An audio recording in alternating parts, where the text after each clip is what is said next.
চাইলে যত টাকা পায় তার থেকেও বেশি টাকা পেয়েছে। ونعوذ بالله من شرور أنفسنا ومن سيئات أعمالنا من يهده الله فلا مضل له ومن يضلل فلا هادي له وأشهد أن لا إله إلا الله وحده لا شريك له وأشهد أن محمدا عبده ورسوله. أما بعد فإن خير الحديث كتاب الله وخير الهدي هدي محمد صلى الله عليه وسلم وشر الأمور محدثاتها وكل محدثة بدعة وكل بدعة ضلالة وكل ضلالة في النار. أعوذ بالله من الشيطان الرجيم. إنا نزلنا الذكر إنا له حافظون.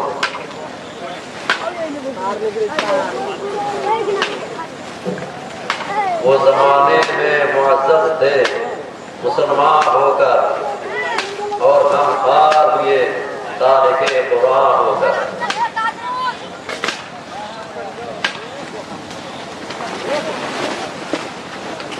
माननीय उलमाए किराम,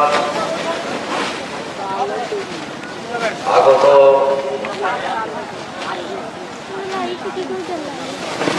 যোগ্য বক্তাবৃন্দ,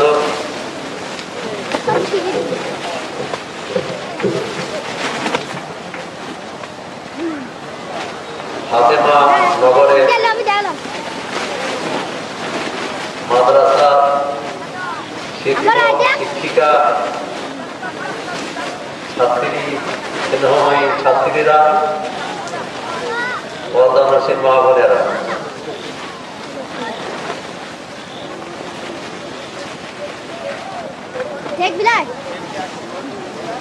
আজকে আল্লাহ লাখ শুকরিয়া আদায় করি যে আমি ফাতেমা নগরের এই জলসায় আসতে পেরেছি। আল্লাহ আমার আসার পথে দিয়েছেন, আলহামদুলিল্লাহ।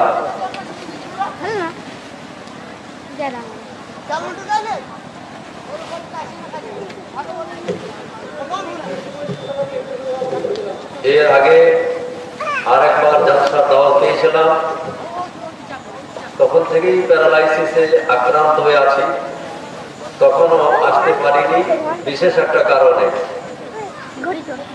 ঠান্ডার সময় ছিল, মোটর সাইকেল গিয়েছিল, আর আমার তখন মোটর সাইকেলে এত দূর রাস্তা অতিক্রম করব এই সাহসটুকু ছিল না, যে কারণে আমি আসতে পারিনি। এবছরে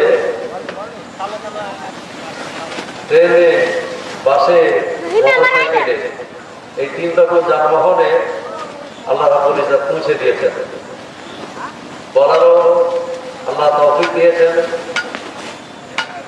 আমি সন্ধ্যা থেকে স্নেহময়ী ছাত্রীদের কোরআন তেলাওয়াত, গজল ইত্যাদি শুনলাম। যে একটি মেয়ে কোরআন তেলাওয়াত শুনে আমি আকৃষ্ট হয়েছি। তাদের তালাফুজ এবং মাখরাজ সহ কোরআন পাঠ আমাকে আশান্বিত এবং খুবই উদ্বুদ্ধ করেছে। এরাই ভবিষ্যতে পারিবারিক জীবনের অলংকার হয়েছে, দেখেছো? এরাই একদিন ভবিষ্যতে আমাদের সংসার উজ্জ্বল করবে। এইরকম মা আমরা পারিবারিক জীবনে পেতে পারবো এবং এদের ফসলে ভালো সন্তান যে জন্মগ্রহণ করবে, গড়ে উঠবে, লালন পালন হবে, সেটা নিশ্চয় করে বলতে পারা যায়, ইনশাআল্লাহ তা হবে। তো গর্তিকুড়ি, জগদলপুর উভয় গ্রাম মিলে যে ফাতেমা নগরকে সাপোর্ট করেছেন এবং গোটা বীরভূমের মানুষই ফাতেমা নগরকে চিনে নিয়েছে, পরিচয় হয়ে গেছে মাদ্রাসা। যাক মাশাআল্লাহ, অনেকগুলি মেয়ে এখানে আবাসিক ছাত্রী হিসেবে পড়াশোনা করছে, মুআল্লিমা মানে শিক্ষিকা এবং শিক্ষক উভয় সম্মেলনে লেখাপড়া চলছে। আলহামদুলিল্লাহ, খুব ভালো লাগলো। এডুকেশন ছাড়া, শিক্ষা ছাড়া জাতি উন্নতি করতে পারবে না। নারী শিক্ষাও জরুরি, কিন্তু নারী শিক্ষা আজ রয়েছে সেটা হচ্ছে কো এডুকেশন। কো এডুকেশন মানে ছেলে মেয়ে একসাথে করছে, এটা ইসলাম সমর্থন করে না। ইসলাম সেপারেটলি, পৃথক ভাবে মেয়েদের শিক্ষার ব্যবস্থা করেছে। যেমন হাদিস বলি, সহিহ বুখারী হাদিস কিতাবুল ইলমে এসেছে, নবী সাল্লাল্লাহু আলাইহি সাল্লামের যুগের মহিলারা আল্লাহ নবীর কাছে সরাসরি দরখাস্ত করলেন, হে আল্লাহ রাসূল, যে আমাদের ভালো ভালো সংসার গড়ে তুলবে সেটা আশাই করছি। তো যারা সহযোগিতা করছেন, সাপোর্ট করছেন, অনেকেই মাশাআল্লাহ দেখছি নিবেদিত প্রাণ। ডাক্তার আসাদ সাহেবকে দেখলাম কত প্রাণে তার মানে ভালোবাসা দিনের জন্যে, দিনী শিক্ষার জন্যে, বিশেষ করে ফাতেমা নগরের এই কচি কাঁচা মেয়েগুলোর জন্য ওনার অন্তরে যা দরদ বা ভক্তি অনেকক্ষণ ধরে বসে লক্ষ্য করলাম।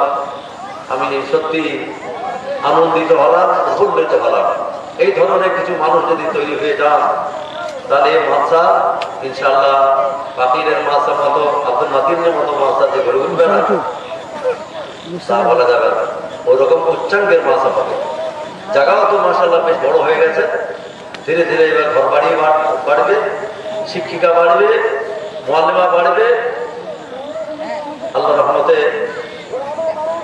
তো যাই হোক, কোরআনের কথা আমি একটা কবিতায় বলেছিলাম যে মুসলমান যতদিন কোরআন মেনে চলেছে, কোরআনের আইন কানুন মেনে চলেছে, ততদিন তারা সম্মানের পাত্র ছিল। ইকবাল বলছে, কবি ইকবাল।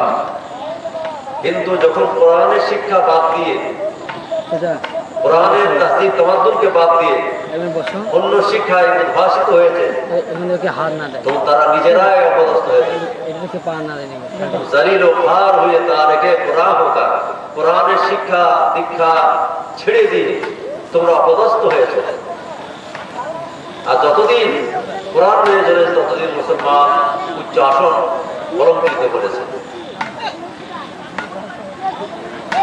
কোরআনের শিক্ষার উপরে যেমন এক ধারে আমরা এর সহযোগিতা দেখছি, সাপোর্ট দেখছি, ভালোবাসা দেখছি, অন্য সাইডে আবার এর দুশ্মনও আছে। খুব এর দুশ্মন আছে, কোরআনের উপরে দুশ্মন আছে। সালমান রুশদি নামধারী মুসলমান, পাকা নাস্তিক, সে ইউরোপের ফরমায়েশে টাকার লোভে কোরআন শরীফের উপরে একটা অপমানকর বই লিখল। কি বইটার নাম? দি স্যাটানিক ভার্সেস, মানে শয়তানি কাব্য। ছোট ছোট করে সব কথাগুলো আপনাদের কানে দিয়ে দিই। বলতে চাইছে হযরত জিবরিল আলাইহিস সালাম যখন গারে হিরায় আল্লাহ নবী সাল্লাল্লাহু আলাইহি সাল্লামের দরবারে এসেছিলেন, তখন জিবরিল ছিলেন না, উনি ভুল ক্রমে হযরত মুহাম্মদ সাল্লাল্লাহু আলাইহি সাল্লাম ওকে জিবরিল ধারণা করেছিল, কিন্তু আসলে ও ছিল শয়তান। অতএব কোরআন শরীফের যে আয়াতগুলো, ইকরা বিসমি রাব্বিকাল্লাযী খালাক, ইকরা ওয়া রাব্বুকাল আকরাম আল্লাযী আল্লামা বিল কালাম, এই আয়াতগুলো যে প্রথম নিয়েছিলেন হযরত জিবরিল আলাইহিস সালাম, এই শয়তান স্যাটানিক ভার্সেস বইয়ের লেখক বলতে চেয়েছে এটা শয়তান এসে বলেছিল। আর ভুল করবে হযরত মুহাম্মদ একটা জিবরিল ফেরেশতা মনে করেছে। নাউযুবিল্লাহ মিন যালিক। কত বড় এই ইউরোপের কাছে কত মানে তখনকার আলোচনা হয়েছিল যে নোবেল প্রাইজ পেয়ে যত টাকা পায় তার থেকেও বেশি টাকা পেয়েছিল। 20 লক্ষ ইন্ডিয়ান টাকায় সে পেয়েছিল, 20 লক্ষ টাকায় বইটা লেখার জন্য। কি জন্যে? তাহলে ছি ছি ছি ছি রব। আর বর্তমানে ইংল্যান্ডে, আমেরিকাতে বহু নাস্তিক মানুষ কোরআনের শিক্ষা দীক্ষার জন্য উৎসাহিত হয়ে ইসলাম ধর্ম গ্রহণ করছে। ওরা এই পরিকল্পিত হয়ে এই পরিকল্পনা করতে গিয়ে সালমান রুশদিকে নির্বাচন করছে। সালমান রুশদি ভারতের লোক, নামে মুসলমান মনে হচ্ছে, পাক্কা নাস্তিক, এবং তারা ইহুদি এবং খ্রিস্টান লবির তাদেরই ষড়যন্ত্রের শিকার হয়ে এই বইটি লিখেছিল। তো যাই হোক, যখনই ছাপলো তখনই ভারতবর্ষে তাকে ব্যান করে দিল। তখন যুগ ছিল রাজীব গান্ধীর। রাজীব গান্ধী ওই বইটা ভারতবর্ষে নিষিদ্ধ করে দেবে, মানে ব্যান করে দেবে। আর আয়াতুল্লাহ খোমেনি ছিলেন তখন, উনি বললেন যে সালমান রুশদিকে যে ধরে দিতে পারবে, যার ওর মাথা মুন্ড কেটে দিতে পারবে, তাকে আমি $2 লক্ষ পুরস্কার দেবো। এইভাবে হয়েছিল। যাই হোক, তো কোরআন শরীফের সপক্ষে বিপক্ষে অনেক রকমের আছে, কিন্তু কথা হচ্ছে একটা কথা, যে যতই দুশ্মনী করুক, মুদ্দাই লাভ করা চাহে তো क्या होता है वही होता है जो मंजूर खुदा होता है। আল্লাহর যা ইচ্ছা সেটাই হবে। দুশ্মন কতই চেষ্টা করুক কোরআনকে অপমানিত করা, কলঙ্কিত করা, তারাই কলঙ্কিত হবে, তারাই শয়তানি কাব্য। যে সালমান রুশদি যে বইটা লিখেছিল, ওই বইটাই হচ্ছে শয়তানের বই। কোরআন আমার আজও আছে, আজ আমার মাশাআল্লাহ সব মসজিদে আছে, সমস্ত মাদ্রাসা বক্তব্য আছে, ওর হাফেজ আছে। আর এই মর্মেই আমি একটা আয়াত পড়েছি, ইন্না নাহনু নাযালনা যিকরা ওয়া ইন্না লাহু লাহাফিজুন। কোরআন আমি নাযিল করেছি। এটা মুহাম্মদের বাণী নয়, জিবরিলের কথা নয়, কোনো মানুষের বা কোনো জিন সম্প্রদায়ের কথা নয়। এটা হচ্ছে আমার কিতাব, আমি নাযিল করেছি, আর এর সংরক্ষণ, এর হেফাজত আমি করব। আল্লাহু আকবার। যে কোরআনের সংরক্ষণ করার, হেফাজত করার দায়িত্ব কে নিয়েছেন? আল্লাহ রাব্বুল ইজ্জত তিনি নিয়েছেন। তো কোরআন হেফাজত করার ব্যবস্থা, যেমন এই যেখানে হাফেজা কিছু হচ্ছে, তারপরে ইসলামপুর মার্কাজে হাফেজা হচ্ছে, হাফেজ তো হচ্ছেই, পুরুষ মানুষ হাফেজ হচ্ছে, মেয়ে মানুষ হাফেজা হচ্ছে। কিশোরগঞ্জে আমার জানা মতে 500-700 মেয়ে, তিনি শুধু কোরআন হাফেজ নয়, তারা হাদিস কোরআন সবই করছে, সেই সাথে হাফেজাও হচ্ছে। তো দুনিয়াতে কত যে হাফেজ আছে তার সীমা সংখ্যা করে বলা যেতে পারে না। আমার উস্তাদ রাহমাতুল্লাহ আলাইহি রাহিমাহুল্লাহ তাআলা মাওলানা মুসলিহুদ্দিন আব্দুল্লাহপুরের শাইখুল হাদিস, তিনি ইন্তেকাল করেছেন। উনি, আমি যখন পড়ি আব্দুল্লাহপুরে, উনি গল্প বলতেন যে मैं जब मोह में था तो हाफिजा का शुमारा लिया गया तो देखा गया कि हाफिजा की तादाद 300 से भी ज़ायद। অর্থাৎ আমি যখন মৌ শহরে ছিলাম, মৌনাথগঞ্জে, তখন কতগুলো হাফেজ এবং হাফেজ নারী এবং হাফেজ পুরুষ কতগুলো আছে তা গণনা করে দেখা হবে। তো কেবল মেয়ে ছেলে হাফেজের সংখ্যা হচ্ছে 300 থেকেও বেশি। একটা টাউনে, মহারাজগঞ্জের একটা ছোট্ট টাউন, খুব বড় দিল্লির মতো, কলকাতার মতো বড় টাউন নয়। তো ওই টাউনটাতে 300 থেকেও বেশি হাফেজ আছে। তারা ওই কাপড় বুনছে, মহারাজগঞ্জের কাপড় বোনার ব্যবসা আছে, আরো কোরআন তেলাওয়াত করছে, হাফেজরা কোরআন তেলাওয়াত করছে। এইভাবে কোরআন শরীফে একটা আত্মা নয়, হাজার হাজার হাফেজ পাওয়া যাবে গোটা ভারতবর্ষে বা ভারতের বাইরে, আরবে, মিশরে,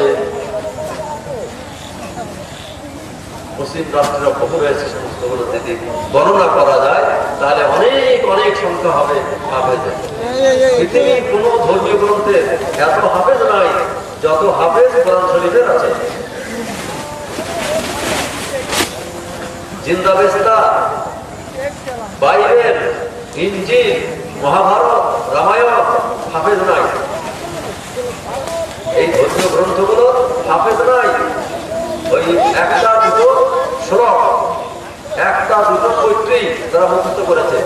কিন্তু আলিফ থেকে ইয়া পর্যন্ত সম্পূর্ণ যে 114টা সূরা আর 30টা পারা মুখস্থ করার মতো আমাদের মুসলিম সমাজে ইসলামে অনেক অনেক আছে। আলহামদুলিল্লাহ, এটা হচ্ছে কোরআনের একটা বিশেষ মর্যাদা, আল্লাহর কোরআনের হেফাজতের একটা ব্যবস্থা। যদি কাগজের কোরআন মনে করুন যে উড়িয়ে দেওয়ার কথা বলেছিল, কথা বেরিয়ে চলে আসছে 1985 সালে, বেশি না 1985 সালে, এখন তো 2008 সাল চলছে। 1985 সালে কলকাতা হাইকোর্টে চাঁদমন চোপড়া একটা নন বেঙ্গলি লোক বিশেষ বরখাস্তগুলির এজলাসে, জজের এজলাসে কোরআনের বিরুদ্ধে মামলা করেছিল। মামলাতে বলা হয়েছিল কোরআন একটা সাম্প্রদায়িক বই, এতে লড়াই সংঘর্ষের আছে কথা আছে, এই কিতাব বাজেয়াপ্ত করতে হবে, না হয় পুড়িয়ে দিতে হবে, আর আগামী ছাপা হবে না, এই সমস্ত করা হয়েছিল। তো 87 সালে 85 সালে মামলা করলো, তারপরে একবারে 86 সালের দিকে মামলাটা খারিজ হলো। লেখালেখি হইতেই থাকলো, আমরা খবর করে পড়তে থাকতাম।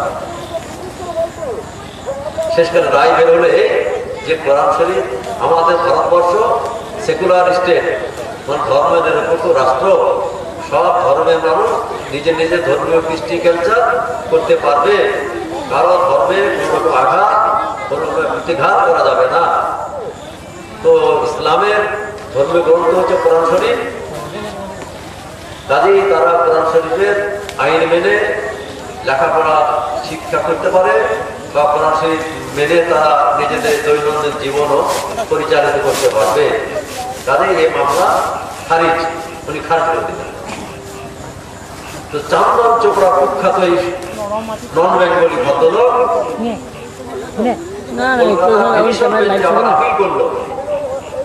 আপিল করলো আপিল মানে হচ্ছে পুনরায় বিচার ধারণা। এটা বেশি মাত্র 2 মাসের মধ্যে, 1 মাসের মধ্যে উনি খারিজ করে দিয়েছিলেন, এবং 510 টাকা ফাইন করা হয়েছিল।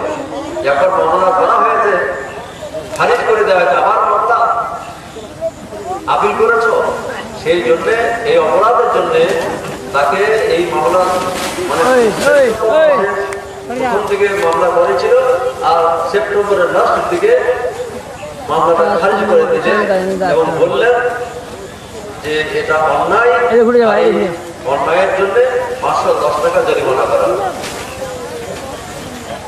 1987 সালে যখন দেখলো চাঁদমন চোপড়া আরো সিংহভঙ্গরা যে আমাদের তো মামলা চলল না, আমরা তো পরাজিত হয়ে গেলাম, একটা বই লিখলো, দি ক্যালকাটা কোরআন পিটিশন। অর্থাৎ আমরা যে কোরআনের বিরুদ্ধে মামলা করেছিলাম, কি কারণে করেছিলাম সেটা একটা ছোট পুস্তিকা বের করেছে ইংরেজিতে। ইংরেজিতে একটা বই লিখেছিল, আমরা কেন মামলা করেছিলাম কোরআনের বিরুদ্ধে, যাতে জনগণ, মামলার তো ডিগ্রি পেলাম না, কিন্তু জনগণ বুঝতে পারো যে কোরআন সত্যি লড়াই সংঘর্ষের আয়াত আছে। আয়াতগুলো বেছে বেছে ওই সমস্ত আয়াতগুলো লিখেছিল, যেগুলোতে জিহাদ করার কথা, লড়াই করার কথা আছে। এটা একটা ক্ষেত্র আছে, সব বোঝা আর সময় নাই, আর বলতে পারলাম না আমরা। তো অবজেকশনের কিছু আয়াত ছিল অবশ্যই, এখনো আছে, সেটা ব্যাটেল ফিল্ডে মানে যুদ্ধের ক্ষেত্রে যদি কেউ যুদ্ধে আসে মুসলমানকে খতম করবার জন্য, তাহলে আমি দাঁড়িয়ে থাকবো লাঠি নিয়ে, আপনার মেরে চলে যাও, এটা ইসলাম শিক্ষা দেয় না। আমাকে যদি কেউ মারতে আসে তাহলে আমি অন্তত প্রতিশোধ নেব। সেই জন্য বলা যায় প্রতিশোধ নেওয়ার জন্য, আর এরই নাম হচ্ছে জিহাদ। জিহাদ মানে কি? প্রচেষ্টা করা, ইসলামকে রক্ষা করার জন্য চেষ্টা চরিত্র করা। এই যে ফাতেমা নগরের মাদ্রাসা হয়েছে, এই যে ইসলাম রক্ষা করার একটা অবলম্বন। তারপরে প্রয়োজনে যদি কেউ আমার বিরুদ্ধে লাঠি ধরে, আমার বিরুদ্ধে আমার মসজিদে হাতড় লাগাতে চায়, আমার মাদ্রাসা যদি আক্রমণ করতে যায়, তাহলে আমার তার সেই আক্রমণকে আমাকে প্রতিহত করতে হবে, প্রতিরোধ করতে হবে। এই প্রতিরোধ করতে গিয়ে ওরা যদি আমাদের বিরুদ্ধে বন্দুক চালায়, তীর বল্লম চালায়, তাহলে প্রতিশোধমূলক আমাদেরকেও চালাতে, এই কথাটাই কোরআনে শিক্ষা দেওয়া আছে। ওয়াকতুলুহুম হাইসু সাকিফতুমুহুম ওয়াকতুলুহুম হাইসু ওয়াজাদতুমুহুম, এই আয়াতগুলো ওই লিখেছিল, যেখানে পাবে তাদের হত্যা করো। তার মানে কি, যুদ্ধে চলছে। মনে করুন আমেরিকার সাথে এই চীনের সাথে মানে মিলিটারি যিনি জেফারসালার, তিনি কি বলবেন? তিনি বলবেন তোমরা চুপচাপ দাঁড়িয়ে থাকো, চীনের লোক বন্দুক ফেলে শেষ করে দিয়ে চলে যায় আমাদের। বলবে না, ওরা এটাই বলবে, ওরা যেমন সুযোগ পেলে তোমাদেরকে হত্যা করবে, তোমরাও সুযোগ পেলে হত্যা করবো। এটা ব্যাটারি ফিল্ডে, যুদ্ধের ময়দানে, এটা অন্যায় নয়, যুদ্ধের ক্ষেত্রে এটা বলা হয়েছে। আমরা আমার রাজনীতির ক্ষেত্রে, দুনিয়াদারি ক্ষেত্রে যেমন করতে পারছি, তেমনি আমাদের দিনদারি ক্ষেত্রেও আমরা আমার উপর যে লাঠি চার্জ করে, আমাকেও তার প্রতিশোধ দিতে হবে। আমি প্রথমে আক্রমণ করবো না, কিন্তু যদি আমার উপরে প্রথমকে আক্রমণ করে, আক্রমণকে প্রতিরোধ করার জন্য আমিও তার প্রতিঘাত করবো। তো যাই হোক, এই বইটার সাথে শুনলে এখন ঘটনা হলো, আমার মন খারাপ ছিল। এখন সে আগে অনেক বলেছি, অবশ্যই সময়ে যে সময় এগুলো বলেছিল সে বলেছি আমি, তো আমার নোটবুক থেকে সেইগুলো সংগ্রহ করে আবার আপনাদেরকে বলছি। তো মেট্রোপলিটন ম্যাজিস্ট্রেট দীপক সেন, ভগবতী প্রসাদ ব্যানার্জি, নামটা ভুলে যাচ্ছে, ভগবতী প্রসাদ ব্যানার্জি, এটা মেট্রোপলিটন ম্যাজিস্ট্রেট ছিলেন। বইটা দেখলেন, ভারী যুবক, উনি সঙ্গে সঙ্গে বইটা করার পরে শুধু জরিমানা করা হয়, জেলে কারাগার দেওয়া হয়। কতদিন কারাগারে ছিল, আর তিনটি ধারা তার বিরুদ্ধে মামলা করা হয়েছিল, আর কিছু জরিমানা করা হয়েছিল। বললাম না যে কোরআনের হেফাজত করার দায়িত্ব আল্লাহ নিয়েছেন, তাকে জাহান্নাম চোপড়া, দীপক সেন, এরা কি আর বন্ধ করতে পারে? দিল্লি থেকে অ্যাটর্নি জেনারেল এসেছিলেন,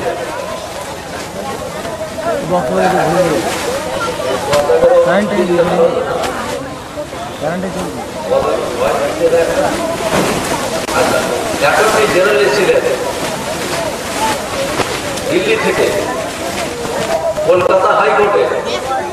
তিনি এসে বলেছিলেন যে দুনিয়ার সমস্ত কোর্ট কাছারি, আইন আদালত চলে এই ধর্মীয় গ্রন্থকে মাথার উপর রেখে। হিন্দু হলে মহাভারত রামায়ণকে সামনে রেখে মানে প্রতিজ্ঞা করে শপথ বাক্য পাঠ করে। খ্রিস্টান হলে তারা বাইবেলকে সামনে রেখে শপথ বাক্য পাঠ করে। আর মুসলিম হলে তারা কোরআন শরীফকে মাথার উপর রেখে শপথ বাক্য পাঠ করে। আজকে যদি সেই কোরআন শরীফে আসামির কাঠ গড়ায় হাজির করা যায়, তাহলে দুনিয়ার সমস্ত কোর্ট কাছারি, আইন আদালত ভেঙে দাও, চুরমার করে দাও। কোরআন আছে বলেই তো মামলা চলছে। কিসের মামলা হয়? চুরি করেছে, হাত কাটা যাবে, তো চুরি করা মহাপাপ হবে, কিন্তু হাত কাটা আজকে সংবিধানে নাই, কিন্তু জরিমানা হবে, তার সাজা হবে। তো কে বলবে চুরি করা অপরাধ, অন্যায় কাজ, এর শাস্তি দিতে হবে? বলবে ব্যভিচার অন্যায় কাজ, কে বলবে? কোরআন। তাহলে এই কোরআনকে যদি আসামির কাঠ করে হাতে করা যায়, তাহলে দুনিয়ার কোর্ট কাছারি কি করবো আমরা? মানুষ তো পশু হয়ে যাবে, পশু হয়ে যাবে। এইভাবে मामलाटा खारिज हो गए ताई कभी इकबाल ताई बोले मुद्दाई लाख पड़ा चाहे तो क्या होता है वही होता है जो मंजूर खुदा होता है दुश्मन कतई चेष्टा करो कतई चेष्टा करो কিছুতেই কিছু হয় না তাই হয় যে আল্লাহর মঞ্জুর হয় আল্লাহর মঞ্জুর কি তার মঞ্জুর হচ্ছে ইউরিদুনা লিউতুল্লাহ বিআহওয়াহি ওয়াল্লাহু মুতিম্মু নূরিহি ওয়ালাউ কারিহাল মুশরিকুন দুশমনরা চায় যে ইসলামকে নিভিয়ে দেবো যোগ দিয়ে নিভিয়ে দেবো আল্লাহ ইচ্ছা করছেন ওয়ালাউ মুতিম্মু নূরিহি ইসলামের আলো কোরআনের আলো সারা ওয়ার্ল্ডে সারা পৃথিবীতে বিকীর্ণ করে দেবো আল্লাহর ইচ্ছা বিকীর্ণ করবো আর দুশ্মন বলছে খুব করে নিভিয়ে দেবো তোমার ইচ্ছাটা মানুষ ইচ্ছাটা আল্লাহর ইচ্ছা তফাৎ কতটা মানুষ যা ইচ্ছা করে তা হয় না আল্লাহ যেটা ইচ্ছা করেন সেটা হয় মানুষের ইচ্ছাতে আর আল্লাহর ইচ্ছাতে তফাৎ এইটুকু যে মানুষ যা ইচ্ছাটা হয় না বরং মানুষের সেই ইচ্ছাটা হয় যে ইচ্ছাটাতে আল্লাহর ইচ্ছা মানে সংযুক্ত হয় সেটাই পূর্ণ হয় আর আল্লাহ আল্লাহ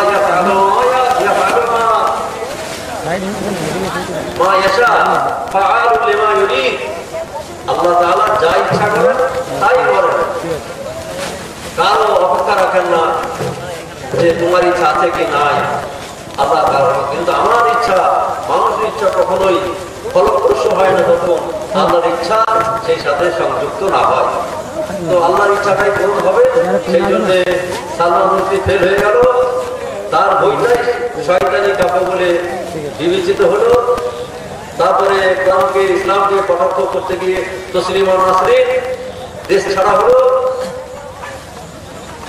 কলকাতা ছাড়া হলো শেষকালে ভারত ছাড়া হয়ে গিয়ে আবার চলে গেল ইংল্যান্ডে ইসলামের উপরে কলঙ্ক লেপন করতে গিয়ে লাভ হবে না কিছু কারণ এর হেফাজত স্বয়ং আল্লাহ করেছেন হেফাজতের দায়িত্ব তিনি নিয়েছেন কাজে একে মেটানো যাবে না এইভাবে আল্লাহ তাআলা আমাদের কোরআনের শিক্ষাকে হেফাজত করবেন সাপোর্ট করবেন আর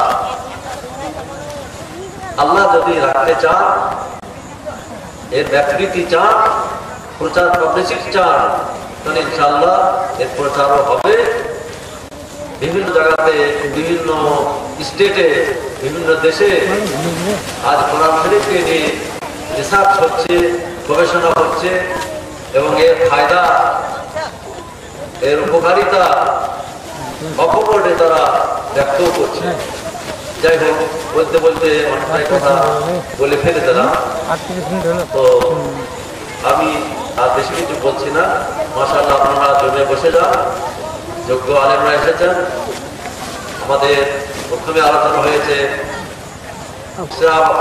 শ্রেষ্ঠ বক্তা উনি তো আছেনই এই মাদ্রাসার প্রতিষ্ঠাতা উনি যতদূর আমি জানি মৌলানা হায়দার সাহেব এই মাদ্রাসার ভিত্তি প্রস্তর রেখেছিলেন তারপরে আবার এই মাদ্রাসা চলে গেছেন সেই মাদ্রাসা খুব উন্নত হয়েছে তাহলে মৌলানা মুহতারামকে বলবো যে আপনার যখন প্রতিষ্ঠিত মাদ্রাসা এর প্রতি আপনাকে একটু মেহরবানি করে সহযোগিতা বা তাআউন সাপোর্ট আপনাকে আল্লাহ তাআলা আপনার প্রতি একটা পাওয়ার দিয়েছেন বোঝাবার মতো ম্যানেজ করার মতো বা মানুষের আকর্ষণ মানুষকে আকৃষ্ট করার মতো প্রতিভা রয়েছে আপনার মধ্যে কাজে এই মাদার মরিও বলুন এই মাদ্রাসাটারও একটু করুন আপনার প্রচার মাধ্যম দিয়ে এবং আপনার সার্বিক সহযোগিতাকে এটাই বলবো আর মাশাআল্লাহ আরো গর্বের কথা বীরভূমের সত্যি গৌরব এবং উজ্জ্বল রত্ন মুফতি জবির হোসেন সাহেব তিনি একজন বুজুর্গ লোক বুঝলেন তিনি এসেছেন এখানে তারও দুটো মূল্যবান কথা শুনবেন আর একটা মুর্শিদাবাদ থেকে এসেছেন আব্দুল সবুজ সাহেব, আব্দুল সবুজ সাহেব এসেছেন, উনিও মাফ করে দেন মা বোনদের এবং ভাইদের সকলের মানে সুন্দর বক্তৃতা শোনাবেন। আমি থাকতে পারি না, আর আমাকে যে আপনারা সভাপতি করেছেন এজন্য আমি নিজেকে একদিকে গর্বিত মনে করছি, আর অন্যদিকে লজ্জিত। আমি তো নিজের শরীর নিয়ে চলতে পারছি না, বলতে পারছি না, কত কষ্ট করে বলতে হচ্ছে, কারণ আমার একটা সাইড দুর্বল হয়ে আছে। এই দুর্বলতার জন্য তবু আমরা শুকরিয়া আদায় করছি যে কিছুটা কথা কষ্ট হলেও করতে পারছি। কত লোক এমনও আছে যারা বাক্যবদ্ধ হয়ে পড়ে আছে, আল্লাহ তাআলা তা করেনি আমাকে, আমি আল্লাহ তাআলা এইভাবে আল্লাহ তাআলা শুকরিয়া যে দুটো কথা বলতে পারছি কষ্ট করে। তো সভাপতির পদ আমার জন্য নয়, এটা পরিচালনা করার শক্তি আমার নাই। তো যাই হোক, আমি ওই গদিপুরের হাজী সাইফুল্লাহ সাহেব আমার সাথে সাক্ষাৎ হয়েছে। উনিও মাদ্রাসা দরদি লোক, এলাকার মাদ্রাসা প্রতি সবারই সব মাদ্রাসার কর্তৃপক্ষের সাথে মুদাররিসদের সাথে তার একটা সম্পর্ক যোগাযোগ আছে। মৌলানা হাজী সাইফুল্লাহ সাহেব গদিপুর, আমি তাকে অনুরোধ করবো যে ভাই আমার স্থলাভিষিক্ত হয়ে আপনি সবাই আসুন। আর মুহতারাম ভাই মৌলানা হায়দার সাহেব, আপনিও সভাতে থাকুন, সভা পরিচালনা করুন। এই দুইজন ব্যক্তিকে আর মুফতি সাহেবকেও যথাস্থানে এনে বসিয়ে তারও দুটো কথা শোনার ব্যবস্থা করুন। আমি পর্যন্তই বলে আল্লাহর দোয়া করি, আল্লাহ যেন এই মাথাকে দিন দুগানি রাত চৌগানি উন্নতি এবং তারাক্কি দান করেন, আল্লাহুম্মা আমিন। আর আপনারা যারা এসেছেন এই মাথার প্রতি ভালোবাসা রেখেই এসেছেন, এই ভালোবাসাটুকু রাখবেন। রাখবেন মানে কি এইখানেই নয়, সব দিন রাখবেন। আর রাখবেন কিভাবে? একটু সাহায্যের হাতটা বাড়িয়ে দেবেন। কারণ এই প্রতিষ্ঠানের কোনো জমি জায়গা, কোনো ঘ্রাণ বা কোনো সরকার থেকে কোনো ঘ্রাণ, এসব তো কিছু নেই। আপনারাই সরকার, আপনারাই এর পরিচালক। সাহায্যের হাতটা একটু বাড়িয়ে দেবেন যাতে মাথাটা একটু ভরে ওঠে। আল্লাহ তাআলা সর্বতভাবে আল্লাহ তাআলা তৌফিক দান করেন, মানুষের মনে আগ্রহ ভক্তি ভালোবাসা দান করেন। আল্লাহ আমাদের একতা ইত্তেফাক দান করো। আল্লাহ তুমি আমাদের দোয়া কবুল করে দাও, এবং তোমার হুকুম ছাড়া কোনো কাজ হয় না। কালকে বাতাস ছিল না, আজকে বাতাস হচ্ছে। তো কালকে আল্লাহর আদেশ ছিল না, আজকে আল্লাহর আদেশ হয়েছে। কোথাও হয়তো বৃষ্টি হলো, সেই বৃষ্টির আভাসটা আমাদের এখান থেকে এলো। যেটা গুমোট ভাব ছিল, গরম ছিল, সেই গরমটা কেটে গেছে। আলহামদুলিল্লাহ, আল্লাহ তাআলার কাছে দোয়া করে, আল্লাহ তুমি আমাদের পরিবেশটাকে, আমাদের জালসার মাহফিলকে সুষ্ঠু রাখো, যেন মানুষ দুটো কথা শুনে হৃদয়ঙ্গম করে তারা যেন নিজেদের উদ্দেশ্য পূরণ করতে পারে, হাদিস কোরআনের কথা শুনে আমল করতে পারে। আল্লাহ তোমার কাছে দোয়া করবো। আর তুমি পরিবেশকে মাহো, আল্লাহ তুমি করো। তুমি আবহাওয়ার মালিক, ক্লাইমেটের মালিক, উত্থান পতনের মালিক, বৃষ্টি অনাবৃষ্টির মালিক। আল্লাহ তুমি আমাদের এই বাতাসকে রহমত করো, আযাব করে দিও। বহু বাতাস আল্লাহ আযাব আকারে এসেছে, কোরআনে ঘটনা রয়েছে। তাই আল্লাহর কাছে দোয়া, হে আল্লাহ তুমি আযাব করে দিও না, তুমি যেন আমাদের এইটাকে রহমত বলেই আমাদের কাছে প্রেরণ করো। আল্লাহ আমাদের গরিবদের দোয়া, আমাদের এবার দোয়া করার হয়তো ঢং নাই, ভাষা নাই, তবুও তোমাকে যে দোয়া করছি আল্লাহ তুমি আমাদের মনের কথা, আমাদের পরিস্থিতির কথা তুমি সবই বুঝতে পারছো মাওলা। যেন আমাদের আবহাওয়া এবং ক্লাইমেট সুস্থ হয়ে যায়, জালসা যেন কামিয়াব হয়। আল্লাহ আল্লাহ তুমি তৌফিক দান করো। রব্বানা তাকাব্বাল মিন্না ইন্নাকা আনতাস সামিউল আলিম ওয়া তুব আলাইনা ইন্নাকা আনতাত তাওয়াবুর রহিম। رب اجعلني مقيم الصلاة ومن ذريتي ربنا وتقبل دعاء ربنا اغفر لي ولوالدي وللمؤمنين يوم يقوم الحساب. السلام عليكم ورحمة الله وبركاته.